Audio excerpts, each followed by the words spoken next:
Now, what we're going to do is we're going to talk about things that you need to know before we get into our physical Kriya practice. Okay? So, I'm going to talk about just the main essential things, and the first one would be the posture. So, 3 things you need to do all the time. 1, grip your toes into the ground to stay grounded. 2, lift your pelvic floor. And 3, keep your tongue on the roof of the mouth unless you are doing Kali Mudra. So, I will explain Kali Mudra later. So again, 1, feet on the floor. 2, lift your pelvic floor. 3, tongue on the roof. And finally, you can say eyes into the midbrain so that we can always be connected to Muladhara, lifting the energy up, and engaging our midbrain at all times. So that's 1.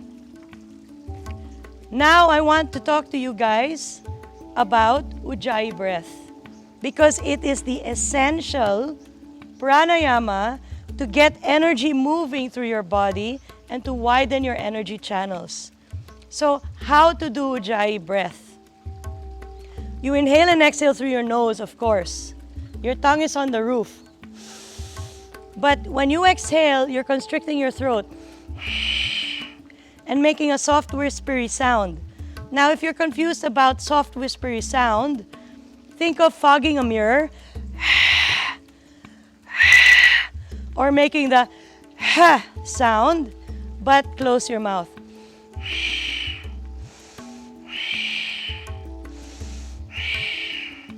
So when you do Ujjayi breath in Kriya, sometimes we breathe rapidly, and I will call it rapid Ujjayi breath.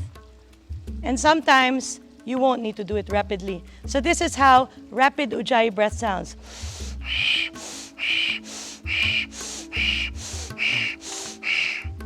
You're making the deepest, fastest breath you can. Where are you breathing? You're inhaling up from the ground. You're exhaling back down into the ground. Or you're inhaling down into the ground from the crown of the head and you're exhaling up the crown. In other words, when you do Ujjayi in Kriya, you're not just thinking of your physical chest expansion. You're thinking of your energy channels.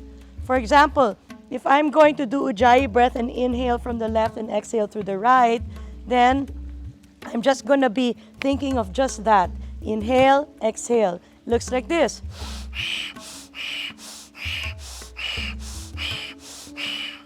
So I'm using Ujjayi breath to actually stimulate my nadis. And now my hands are tingling.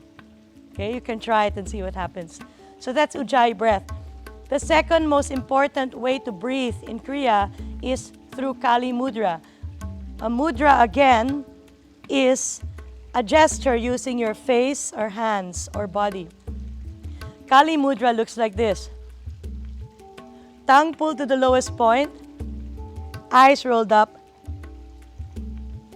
and you're exhaling from your mouth, from any part of your body that you want to exhale from. So again, we are using our energy channels. We are being aware of our energy channels when we're breathing. So you're not just physically doing it without thinking of where you're releasing from. For example, I'm going to do Kali Mudra and exhale from my right leg.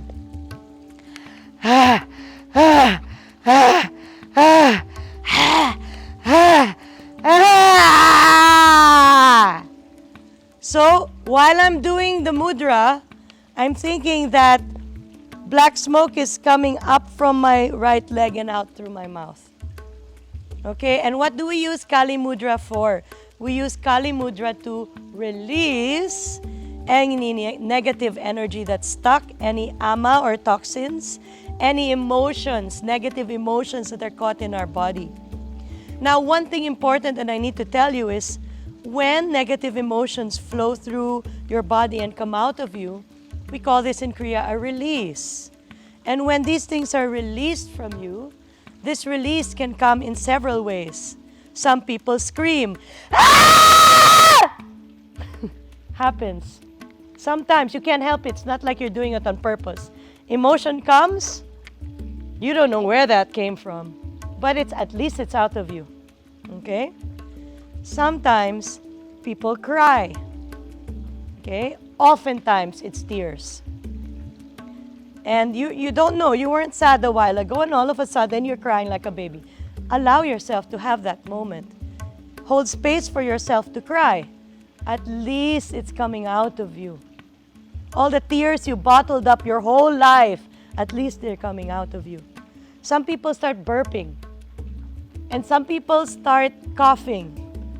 Okay? And this is because there's two energy pathways, one for burping, one for coughing, that we sometimes use to release energy. Our body decides this, not your mind. Your mind has no idea. Your intellectual mind, no clue what's happening, because this is subconscious. Okay? And finally, we have feeling like you want to throw up. So sometimes you get nauseous, you start to salivate, you feel like throwing up. When that happens, don't fight it down. Go to the toilet and have it out. Or you can visualize your energy vomiting. Think of the most disgusting image in your life and see it coming out of your mouth. And that's actually going to help you manage.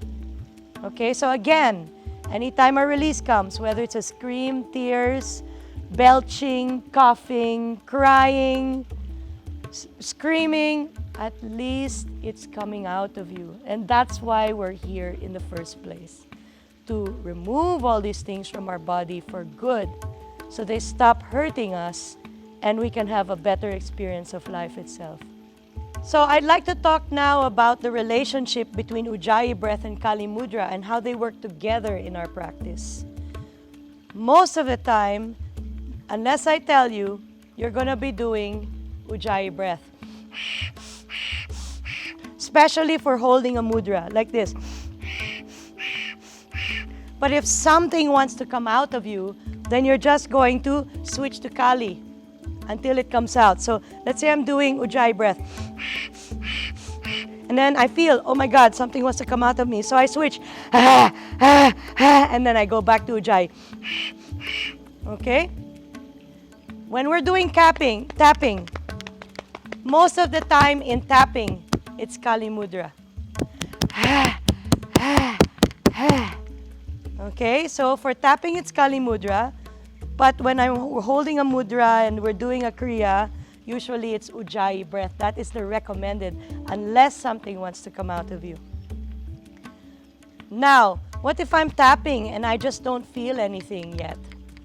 Okay, well, you can either keep doing Kali Mudra until it comes out of you, or switch to Ujjayi breath, and then when you feel the release happening, switch to Kali Mudra. Finally, what I'd like to talk about is the environment that you decide to do Kriya in. For best results, it should be private, unless the people in the space are doing Kriya with you.